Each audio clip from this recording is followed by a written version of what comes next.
Hi, everyone. We're so glad to have everybody back here again with our Utah Tech Leads, one of our Tech for Good events.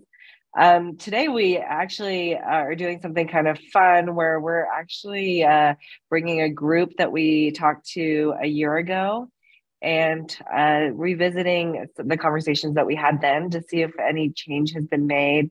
I got to say, the session that we did with everyone was one of kind of the one I thought one of the more impactful events that we did at Utah Tech Leads. There were tears, there was laughter, there was just so much that was shared, and I really appreciate the guests coming back again. We are Before I let everybody introduce themselves, we are missing Marlon. Marlon is on his way to Jamaica, so no one feel bad for him that he's had a 24-hour travel stint going on with flights delayed, so he wasn't able to make it today. But I am very confident in the people that we have today that will represent the group well. So Camille, why don't we get started with you, if you wouldn't mind introducing yourself and what you do? Sure. I'm Camille. First of all, I'm also Jamaican, repping the black, gold, and green. I am the art director at Life Vantage. I'm also a designer, a visual artist, and creative, living and working in Salt Lake City. Great. What about you, Nikki? I am Nikki Walker. I'm a DEI MB consultant and a motivational speaker. And my day job is in the tech industry at a company called Domo, where I serve as the Director of Diversity, Equity, and Inclusion. Wonderful.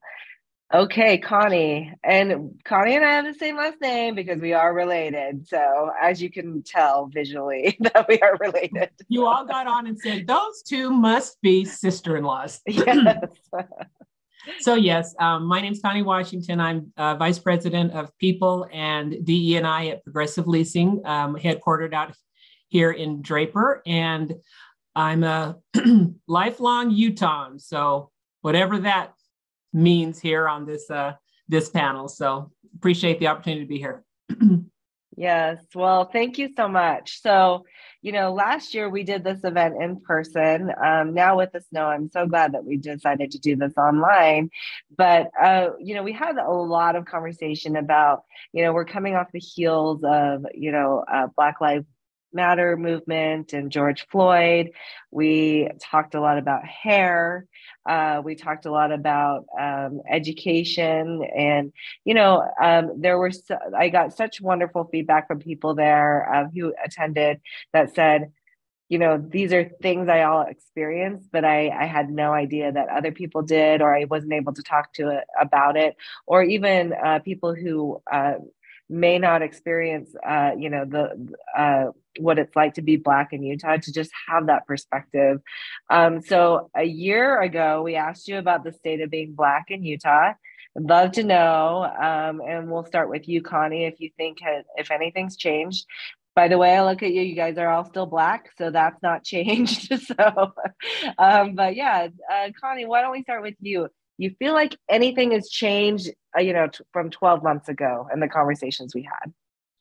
Yeah, I do. I think there's slightly more visibility of Black leaders and consultants and just people here in Utah. We recently, last weekend, had the All-Star game here, which was like the Olympics or something.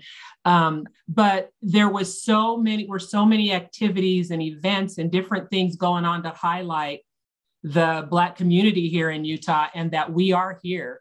And there were multiple, entities hosting these things. And so I feel like we're making strides. We're clearly not there yet because we still don't see us at the top of organizations like we should.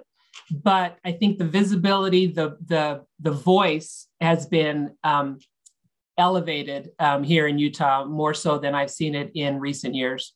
So I think we're moving in the right direction. Great. What about you, Camille? What are your thoughts? I agree with Connie. We've come a long way, but there's still a way to go, especially in the creative field like design and arts. In Utah, you'll see or you'll hear, or let me speak to my experience as a visual artist, for example. So I've been in some shows and in some exhibits and a few articles here and there in Utah, and I've been introduced as Black artist Camille Nugent, sharing her experience as a Black person in Utah, blah, blah, blah. But I've had a couple of people close to me say, why are they introducing me this way? I don't see you as Black. I don't see color. Why would they put that label on you? And I said, I am Black. I am an artist. It's part of who I am. And it's part of the conversation. I think that representation matters, visibility matters. So even if I don't introduce myself as, hey, I'm Camille, I am Black, to a young person coming up, but just seeing another Black woman, an immigrant, another Black artist is important to them, just to have that visibility there. So I've been seeing that more, and I embrace that because it's part of who I am. And I think it's important to have that visibility. Yeah, I see that a lot. What about you, Nikki? What's your experience been in the last year? Yeah, in the last year, I think a lot of things have changed here in terms of leadership in the Black community, in terms of social elevation in the Black community. There are, like Connie said, over All-Star Weekend, there was no lack of spaces for people of color and Black people specifically. And what was very impressive is that it was an internal movement. It wasn't that the NBA came in and said, let's do all of these great things for Black people. It's that Black people mobilized and said, we have the eyes of the world on us. There are things that we must do. And those things got done in fabulous fashion all over the city. So super proud of leaders kind of challenging the status quo and really making paths for themselves. Now, not to say that 12 months ago that wasn't happening, but again, to Connie's point, voices are being amplified at this juncture in a way that I haven't seen in the past 6 years. And so it's refreshing. We have 2 new Black anchors on Utah primetime news. We have,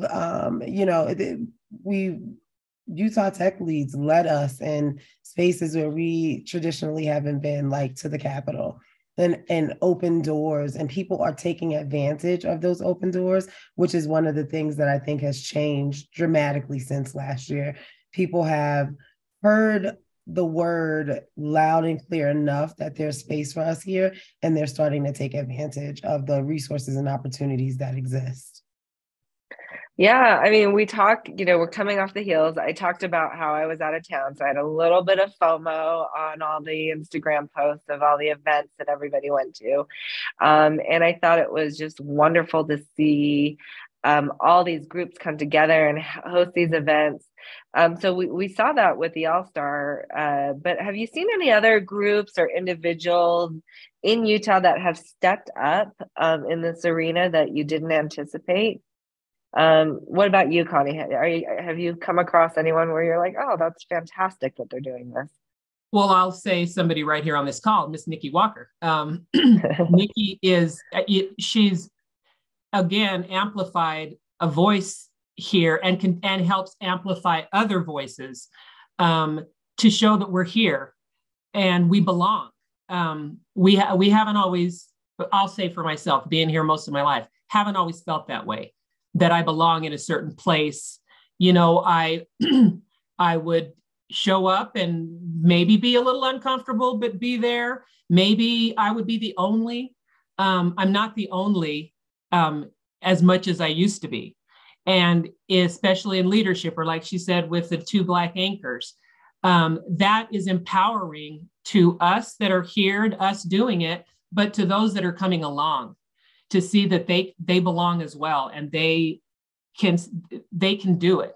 If you can see it, you can be it. And we're seeing more leaders, Black people in prominent positions. And that's empowering to the community, because it hasn't always been that way. I was on a call yesterday, a DEI roundtable call with some other professionals that I've connected with who are in primarily Black places. And so they hosted an HBCU day where all the HBCUs came in because they're near there. And we're 1.5% of the population here. Yeah. We're not going to be able to do that, bust some kids into our building and show them the ropes. But to know what others are doing, to set those examples and to hear that provides us, the ammunition that we need and the things that we can do. We hear from others, and we can do that here. We can do some of those things here. And so it inspires me to hear what others are doing. And so there's people stepping up, here in Utah, but then also hearing what people are doing externally and giving us the ideas and the permission, so to speak. Hey, you know what? We can do that here in Utah, just like the All-Star game showed. There's a lot of talent here that can really do some big things. And I think that we're getting more of that, and we're going to continue to see more of that. Yeah. Well, I mean, I agree with you. I think we're incredibly lucky to have Nikki Walker in our community. And I mean, I don't even know if you slept in the last week or so, Nikki, but what have you seen? I mean, you're certainly leading a lot of the efforts, but are you seeing other people kind of step up in a way that you didn't anticipate? Yeah, I have to look at all of the things that are happening. And, Salt Lake Community College hiring Dr. Sydney Shorter to oversee the minority business development situation through the mill was a huge step forward. There are millions of dollars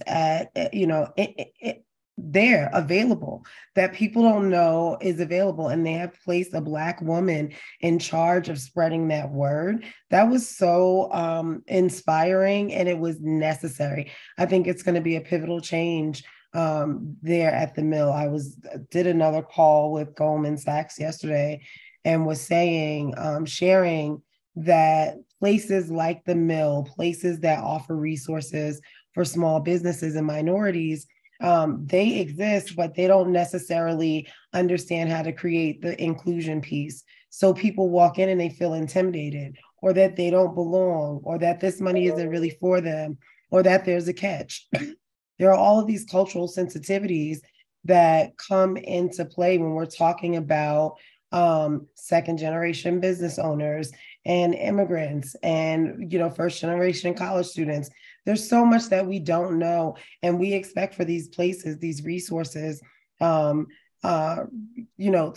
give us the information that we need, but you can't do that scared.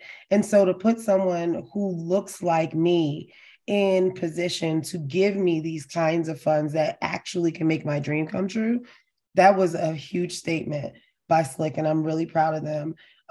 So, I mean, there are so many small examples of what is happening around us that is changing the culture. We have new, I mentioned the Black anchors. We have a new Black magazine here. That's a national entity based in Utah that really is also offering a platform for voices to be amplified and for people to come from the outside and say, Utah is worthy of our time. And so there's so many just different factions of groups and organizations that are putting in some really serious work right now. It's been a pleasure to watch. Yeah, that is amazing. Yeah, we're lucky to have Impact Magazine here and the work that Slick is doing. I'm a board trustee there, so I love all the outreach that they've done, especially in our underrepresented communities. Camille, how about you? You come from the art world. I had the pleasure of going to an art auction that you did at Edison House, but I'd love to see what your thoughts are. Yeah, I was going to mention that. So first I'll say, like, your allyship and working with Utah Tech Leads and Nikki's and Connie's, like, voices that are helping other voices be amplified and Black faces to be seen and Black talent to be recognized. I think that's super important. So you mentioned Edison House. I was invited to be one of 3 artists in this artist showcase. So it felt like an honor, but the coordinator, Chanel Estrada, and her team, they're just wonderful. And like, I got really teary-eyed speaking with her. It's just an emotional thing. She's also non-white. And so it was just like being minorities in Utah, talking about the experience of being seen where you may not have felt visible in spaces before. And then I've had other experiences like with Urban Arts Gallery, Essie Shaw. She's another Black artist. She does a great job of like gathering Black talents and Black artists so we can be seen and heard. And she organized a poetry reading and musical event. So it's just nice to see that as an art community in Utah, though we are small, we are mighty. There's so much talent and like amazing people here. So that's been really great to see as well. Oh, good. I'm glad. Yeah, I was super impressed with the artwork that you displayed, and I saw that you got some pretty nice bids. So, so it was great. Okay, so I want to talk about what's been happening on, in schools, on state policy level. There has been so much discussion about CRT. Critical race theories entering schools, ESG, so that's environmental social governance laws that are rules that private and public businesses use to kind of guide their company direction and where they might invest. It all impacts diversity. And yesterday I sat in a committee hearing on House Bill 451, where there's a proposed legislation where universities or higher education institutions won't be allowed to ask for like statements of diversity or their thoughts on DE&I for applicants to go to school there, but also as faculty and working there. And it seems kind of interesting because in a way tech has really embraced this mantra of how do we get more diversity? How do we talk about diversity? And then I see this happening and it's kind of running in the opposite direction. So, Nikki, I'll start with you. What are your thoughts with all of this discussion? I would almost describe it as like this panic that, we've gone too far, so let's pull all the way back. Mm-hmm. It's frightening. I mean, academia specifically it's a horror show right now, listening to people mislabel what CRT is, listening to people trying to insert this ideology that folks are brainwashing children.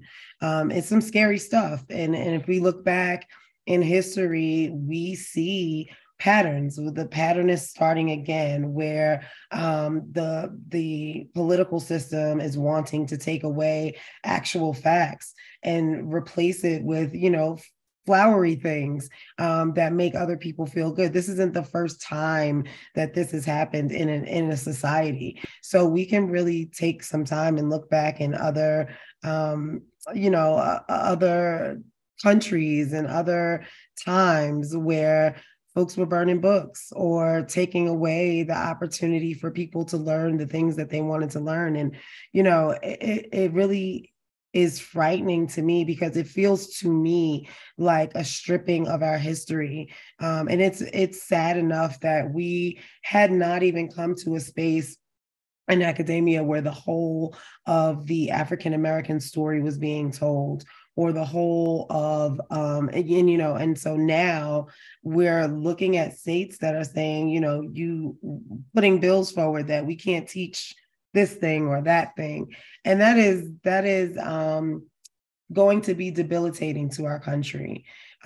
Because while, again, we'll use tech industry as an example, the tech industry is embracing this idea of diversity, and they understand that the more diverse your organization is, the more worldly it is, the easier it is for you to accommodate your customer, because you have different lenses through which to see what is happening. And meanwhile, the institution that is bringing us the next generation of employees is shutting down critical information. And it's going to take away people's ability to really embrace what we are spending a lot of time setting up. And that is this environment where being different is important and being different is celebrated and not tolerated. So, short answer to your question, it's frightening what I see happening in academia and in politics in terms of the stripping of our, our history and new histories that need to be made. So I'm gonna keep trying to fight the good fight, whatever that looks like, but hoping that others get on the bandwagon that says we all deserve to know as much as we can about ourselves so we can be the best versions of ourselves. Most certainly. Camille, you were born in Jamaica, so you kind of had a different education experience, and you were surrounded primarily by Black people, and then you moved here to Utah, and you're one of very few. How is that? The stuff about CRT and all of that. How do you think of these things since you have a little bit of a different background? Yeah.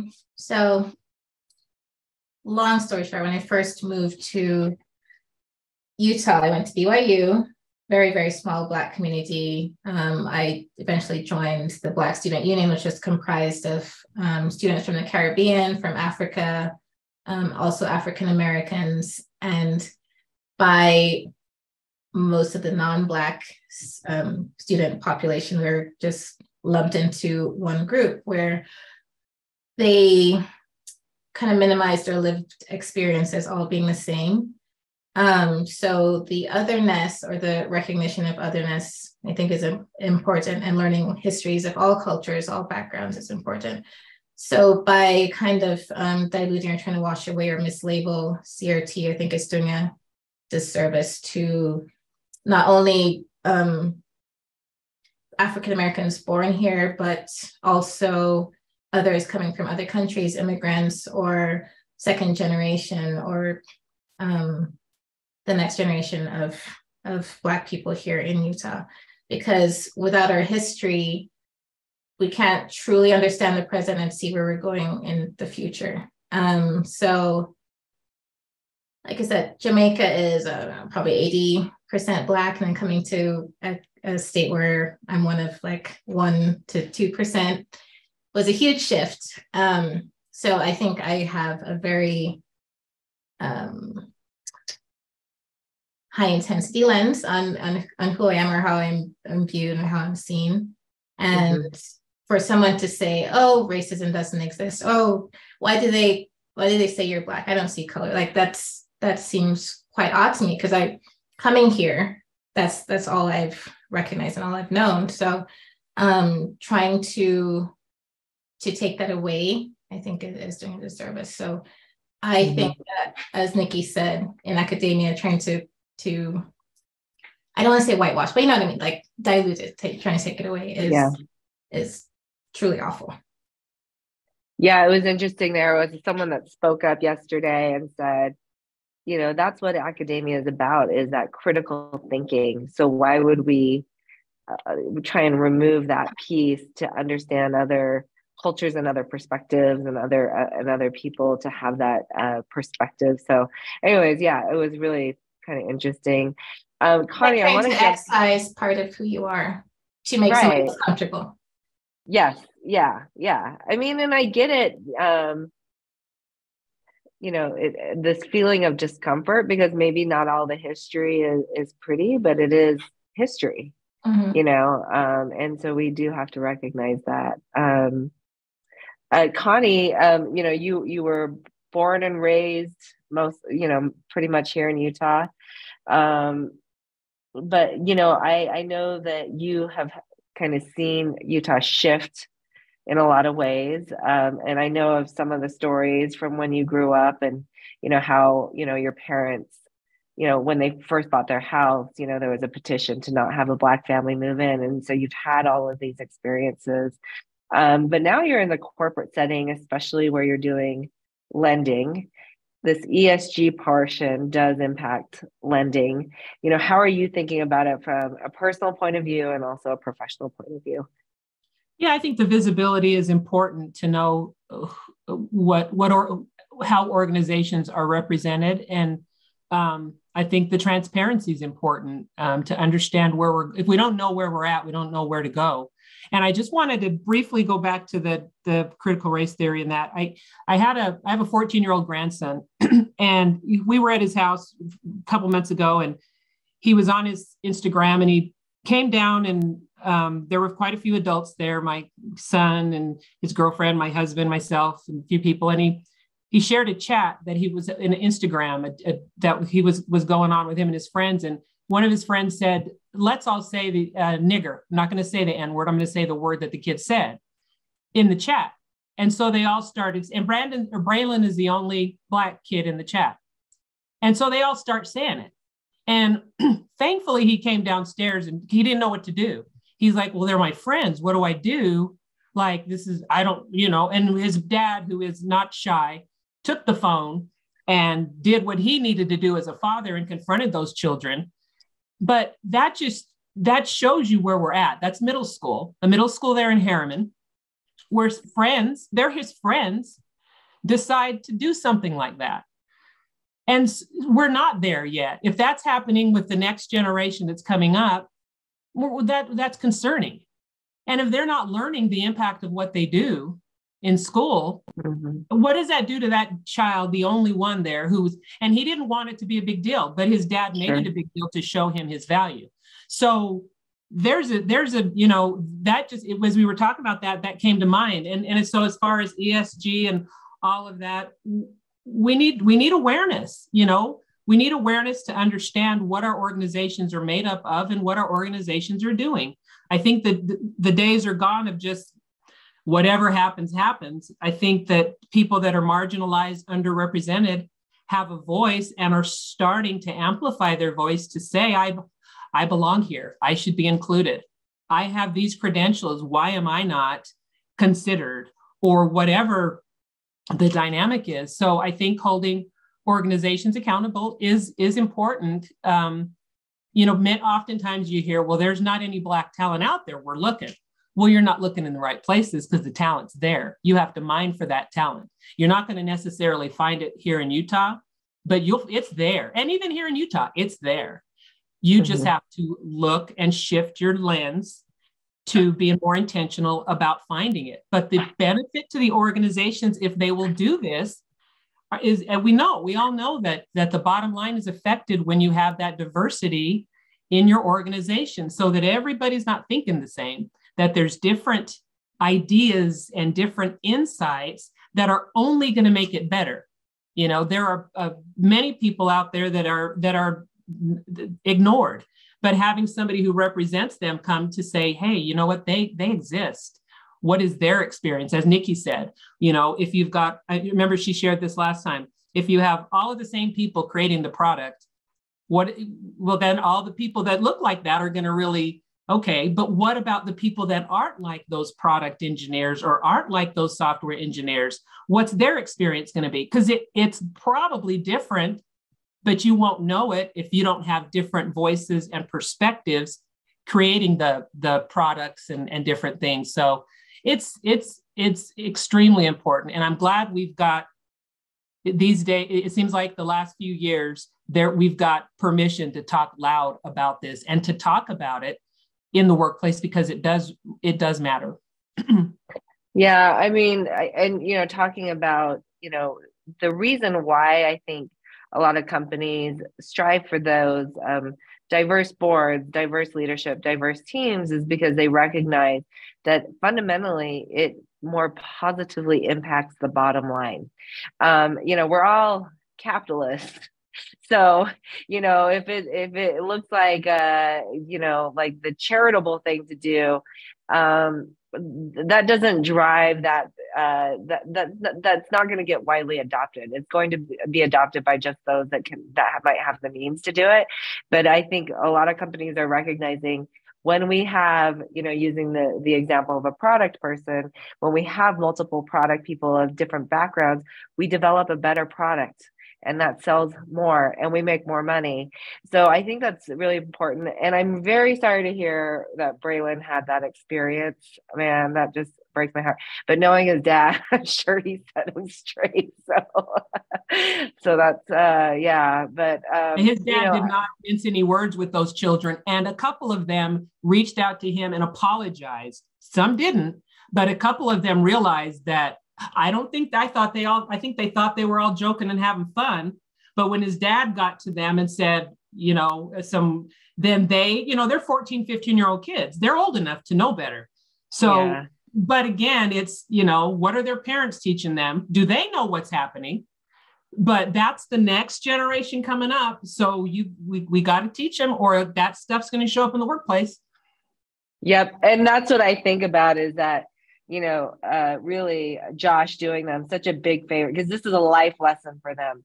Maybe they've never encountered that, but if they encounter it in the workplace and they get fired, or they do something embarrassing and it ruins their career, those kinds of things, if you can kind of nip those things in the bud, when it first happens, then you don't have, maybe bigger consequences of that. And it's I think we take for granted that people just know better, but I don't think sometimes when you're in a community that's very homogeneous that you don't have these experiences to think any different, or have any critical thought in terms of, using hateful words like that. So I'll just share this real quick. Being a Utah, when I was 12 years old, I had to go to school every day for 2 weeks and watch Roots. Only Black person in the class, had no choice but to sit in there and watch that show. And it was the most stressful 2 weeks of my probably middle school and high school life, to be the only Black kid sitting in that classroom. When they'd say the N-word, when they'd say kizzy, when they'd say something, everybody would turn around and look at me. And the humiliation, because I didn't know how to process it. That's why it's so important to understand the experiences. These days, I wouldn't go to school. I wouldn't have to go. I could say, I'm not going. I couldn't say that. So I had to go sit in the back of that class and die for an hour for 2 weeks. And so that's the things that's why people need to understand this experience. If you want to shut it down and not talk about it, but here I am 40 years later, 45 years later, talking about it. Right. So you can't tell me these things don't make a difference. And that's why we've got to have the voices like a Nikki, like a Camille, like anybody on here to say that's not okay, to shut that down, because this affects people for their entire lives. I'm done. Yeah. No, I was like, preach. So yeah, no, I mean, you're absolutely right. I mean, even my own experiences, some of the things that happened to me as a kid still very much impact the way I think or the way I react to things. And, I'm sorry if it makes some people feel uncomfortable to hear these stories, but they're real stories and it's real history. And, by understanding that, then you will have a different perspective on how you manage people, how you treat people, how you interact with others. And that's all I think what it's trying to do. But, at the end of the day, like CRT is not actually being taught in schools in K through 12. It's just really kind of one of those, another 3-letter acronym that is causing people to get really freaked out about. But let's switch over kind of into tech. So there's been some layoffs happening in the tech industry. In Utah, if we look at nationally, yes, but in Utah specifically, we still have a very low unemployment rate. We're seeing a softening of the markets because of, capital not being as readily available. I think a lot of companies overhired during the pandemic, especially in tech, to accommodate, higher usage and more customers. And now you're seeing kind of this right sizing that's happening. But how have you been seeing it impact the Black community here in Utah? Is it more impactful, or maybe it's just you haven't seen anything, and that's fine as well. Camille, we'll start with you. Do you have any perspective on that? Just a small perspective. So when you're one of 3 and one gets let go, it's pretty noticeable in a company of like 150 or 200. So And I know it's not just because of race, but it is noticeable when, as an other, you see another person be let go, especially in the tech industry, because we're so small. It's like 1.5% Black population in Utah. And in the design industry, I think overall in the country, it's like 4 to 5%. And so it gets even smaller. Mm-hmm. So you feel it, start to feel it. Yeah. Yeah, for sure. What about you, Nikki? What are you seeing from your perspective? Yeah, that actually makes a lot of sense that that you see it, you feel it. Because my perspective was from not such an interpersonal space, but kind of stepping back and looking, we just don't even have enough Black people in the space to get data to see how it is, affecting them, whether it's affecting them more or less than anyone else, because we're so few. So to even try to calculate that's a little, feels a little far off.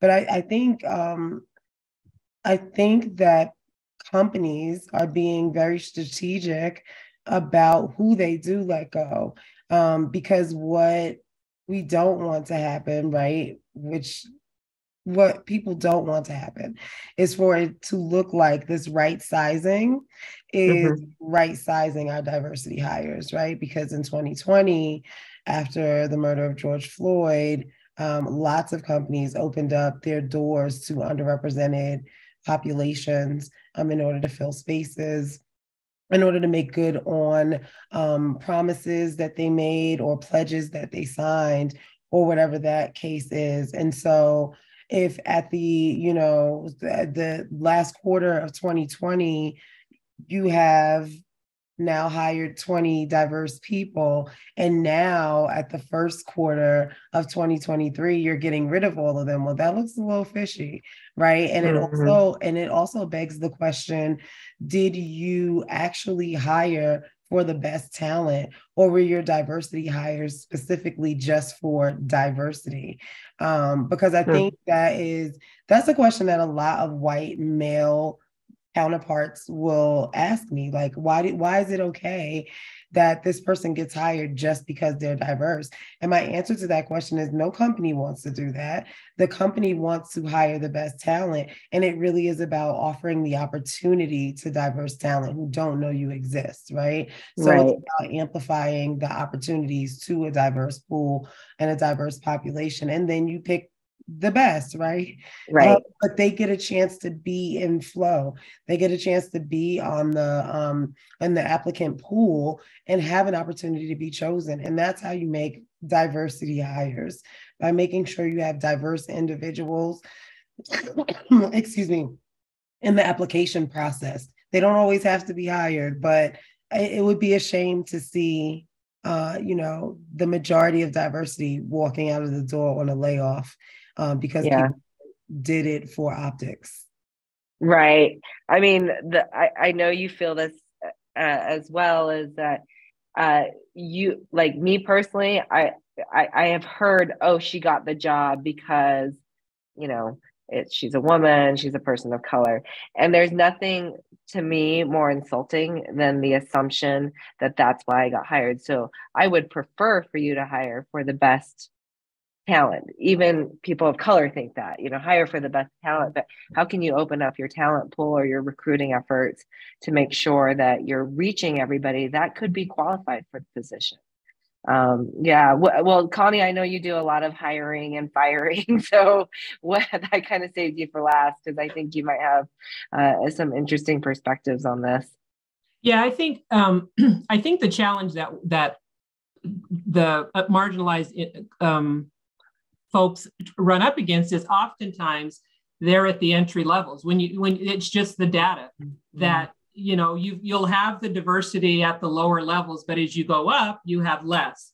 And so it's oftentimes in reductions in force or whatever, it's lower level, and so oftentimes the numbers are just gonna impact that because the numbers are more of the diversity at that level. So I think that's how it can often shake out, not even necessarily intentionally, but just how those types of activities happen. And then with the hiring, as I said before, you've got to have a strategy, and you challenge your recruiters. What is your strategy? What are you doing to find talent? You can't post and pray if you're looking for diversity. You've got to really be intentional on how to mine for that gold that is there. So I think that's the viewpoint that organizations need to take, is to just be intentional about their actions and understand their workforces and see where they are, and how can we do things to help elevate the people in the entry level roles, to help them get up in the organization. But that's got to be intentional too, because oftentimes there's bias that you're dealing with, and so there's so many pieces to the puzzle. And I so agree with that. Don't just hire a diverse candidate to check a box. They've got to be the best, or you're setting them up to fail, because all eyes will be on that person, whether it's intentional or not. They're going to be watching. And so you do want the right candidate, but then also thinking about hiring for potential. Oftentimes did you do the job, but what can they do? And I think if people take that viewpoint as they're hiring, not what did they do or are they doing, but what can they do, that can open up the door, I think, for other opportunities. Because oftentimes marginalized people don't get the opportunities to do it, but we're thinking about potential. I know that person's a sharp cookie. They've got a background that could benefit us. So rethinking how we identify talent. We've recently read a book in our organization called Think Again. And I think everybody needs to read it, because we get stuck in, this is how you do it. You recruit, this is how you do it. Think again. How can we do it differently to have that impact, to help people that just don't have the representation that we should have?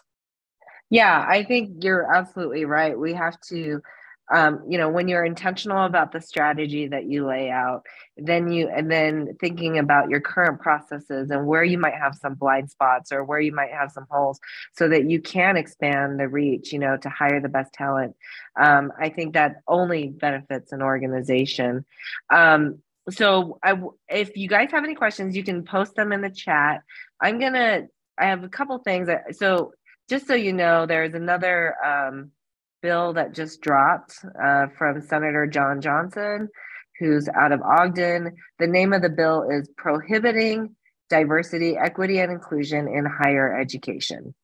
And so it prohibits the funding or maintenance of diversity, equity, and inclusion offices in higher education.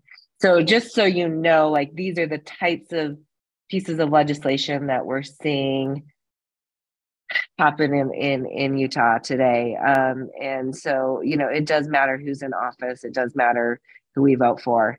And it does require us to get involved here. We've got a question here I'm going to bring up while we're talking about layoffs. So let's see. Actually, you know what, Martine, can I just have you ask your question so I don't butcher it? Yes, I can. Sorry. It was okay. No, that's okay.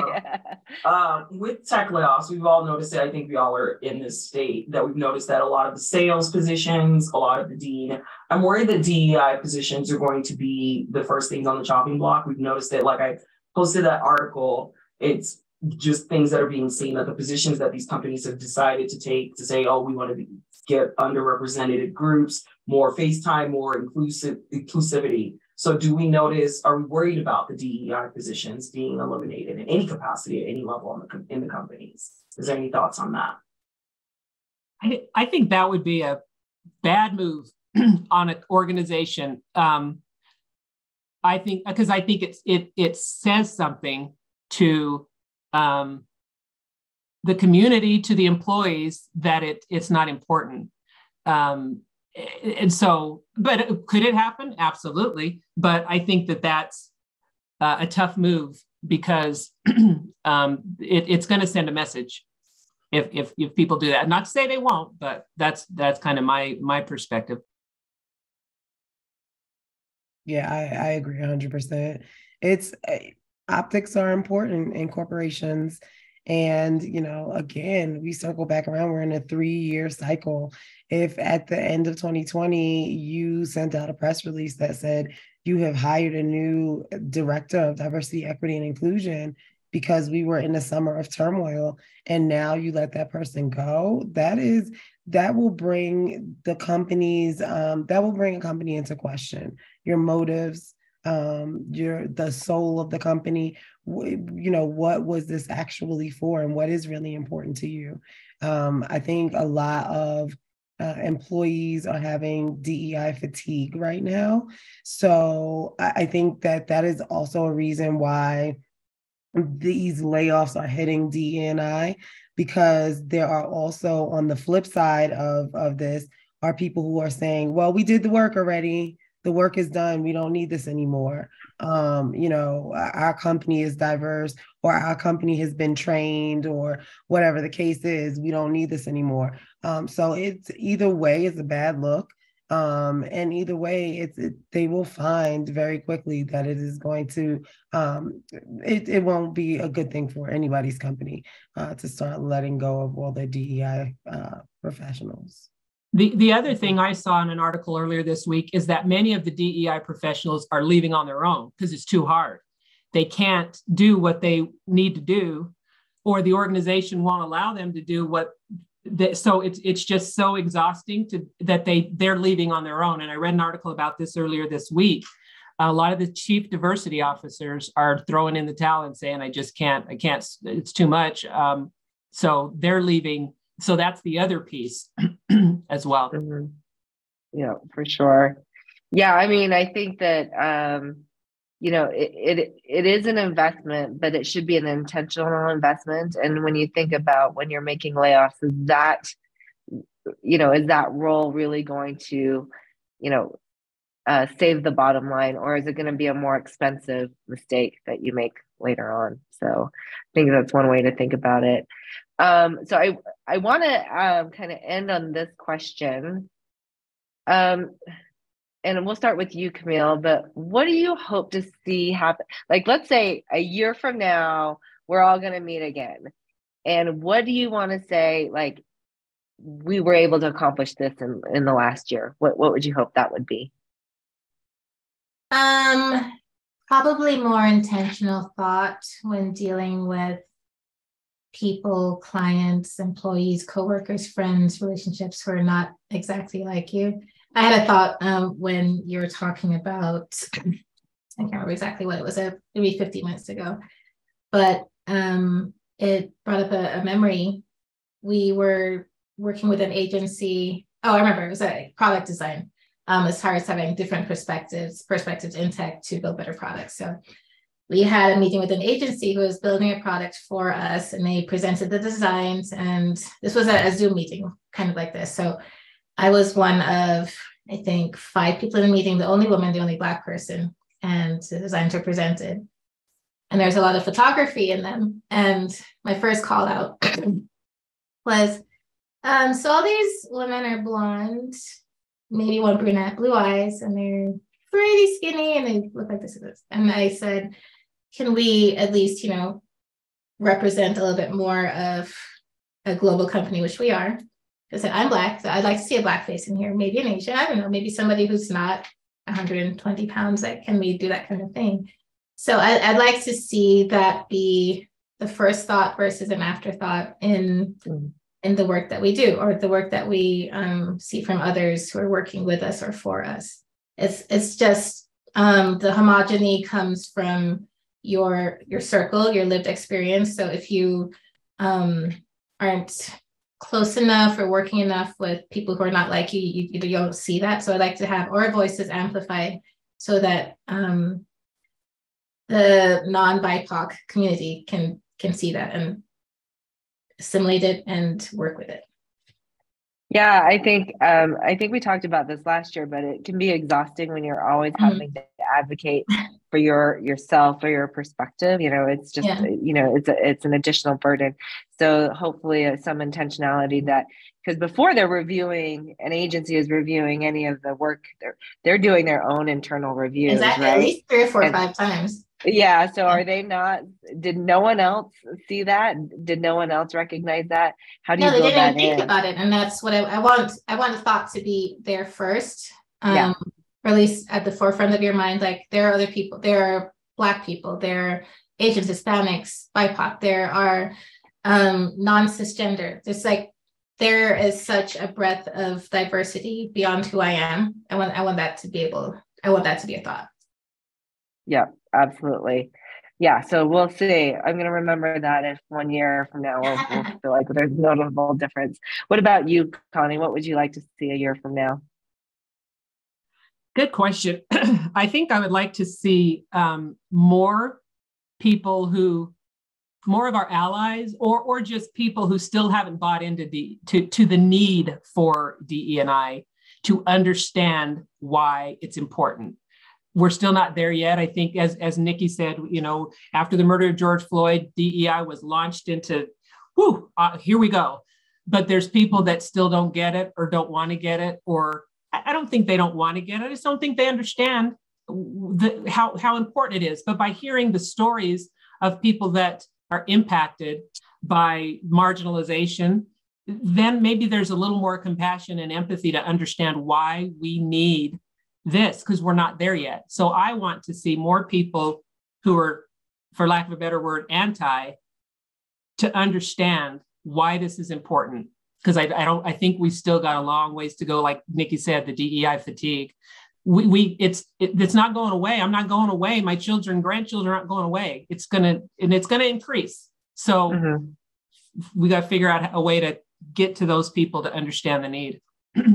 Yeah, and it seems like, at least what I'm seeing on the legislature side and on the policy side, there's an active movement against this, and fighting back. So maybe it was like, they see all of a sudden, Black Lives Matter, and then they're like, let's shut it down, and let's shut it down harder than where we were, 20 years or 30 years ago. So it's really fascinating here. Nikki, we'll end with you. What would you like to see? I would love to see our allies really step into that position of centering Black voices and, amplifying the issues that are most important to us. Because I always say, when the person who is the underserved goes to the people in power aren't really listening.